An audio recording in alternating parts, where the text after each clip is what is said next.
with the offensive side, we saw the most recent signing last year in Aaron Judge coming off the MVP. Ohtani now is a two-time MVP. He can't be less than Judge. I know Judge was a position player that played right field, but if Ohtani wasn't pitching, he would be, I think, a position player. So I think you have to start at that $360 million level for 10 years. The agent isn't going to accept less, and there are plenty of teams that would go ahead and do that right out of the gate. Now you got to factor in his pitching.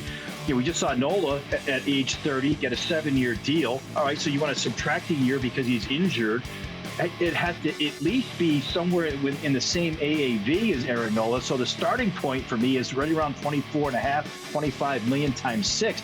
I think there are teams that are willing to give him more than that. By the way, don't forget that if he doesn't start down the stretch, you can put him at the back end and have him close too. So you have protection there in case it doesn't turn out to be a starter in years 4, 5, or 6, somewhere along those lines. So you see the numbers add up very quickly. That's how you get to over 500 million. And I think he's easily going to get there because of the competition of Mets, Dodgers, Giants, Cubs, Rangers. I mean, 5 teams right there. Every one of those owners has kind of showed their hands that they have a lot of interest in him. So I think that's the easier way to kind of look at it. Even, this is assuming now that the medical doesn't knock him down, because of that latest injury and surgery that he has. Yeah, and even at $500 million, I still think he's a great value. All right, Adam, you're the only one of us that actually plays.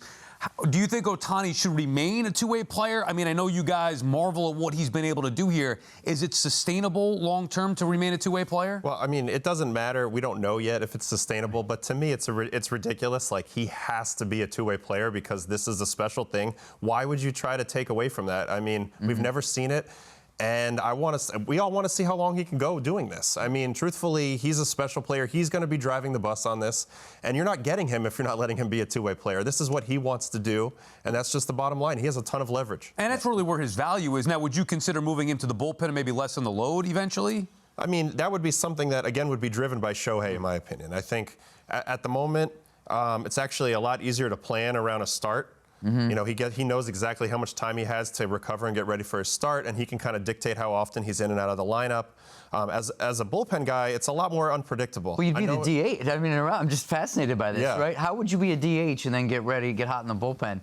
You'd have to time it out, right? Yeah. You'd have to be running out there, running back in. Maybe you throw in the cage. I mean, it would be unorthodox, certainly. And he did it. He closed the game in the WBC. He did. That's true. He can do this, but I don't see him wanting to do that. And I also would caution that being a reliever is not as easy as people think workload-wise. And if the goal is to stay healthy, I don't know if that's the best avenue. Yeah, how do you feel when people are like, just put him in the bullpen? That's just I mean, I will say, is it an easier job? Yes. But workload-wise, in terms of longevity, I don't think so.